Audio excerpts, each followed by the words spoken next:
Then he says, wal ma'azifa. Ma'azif meaning musical instruments will be considered permissible. Did you hear this? Wal ma'azif. This hadith is in Sahih al-Bukhari. Why would that be the case if musical instruments were permissible? I always tell people to know music is haram. You don't need the Quran, you don't need the Sunnah. You just need to study the lives of the top musical people in the world. Study their lives.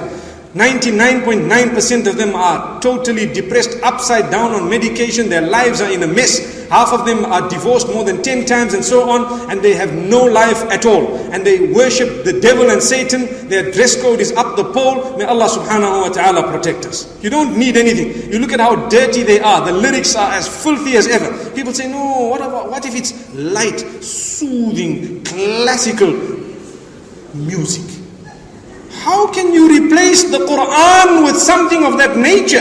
Does the Quran not soothe you? If the Quran does not soothe you, remember, nothing ever will soothe you. My brothers and sisters, is this not a time? If Ibrahim alayhi salam became a friend of Allah when he was prepared to sacrifice his own child, can we not become friends of Allah by sacrificing even the music discs we have, throwing them out of our motor vehicles? We might die in a condition where, had we not thrown those CDs out, perhaps we may have had music blasting with Beyonce and Rihanna whilst we died.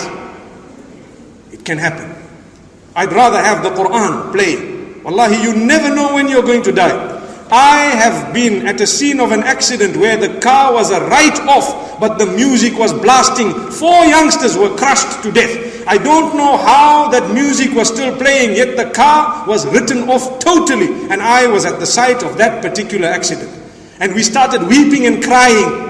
Why? Because I said to myself, if only the ummah could see this, wallahi, they would realize and understand. Substitute all this with the Quran.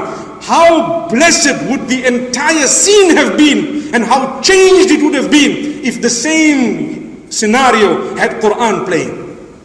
Allahu Akbar. May Allah make us strong. Today we cannot sacrifice one CD of a naked person on the globe. And we talk about Qurbani and Eid al-Adha and Udhiyah and sacrifice of Ibrahim alayhi salatu wasalam. We don't even deserve a droplet of that. Why? We're not ready to sacrifice anything for the pleasure of Allah. Nothing.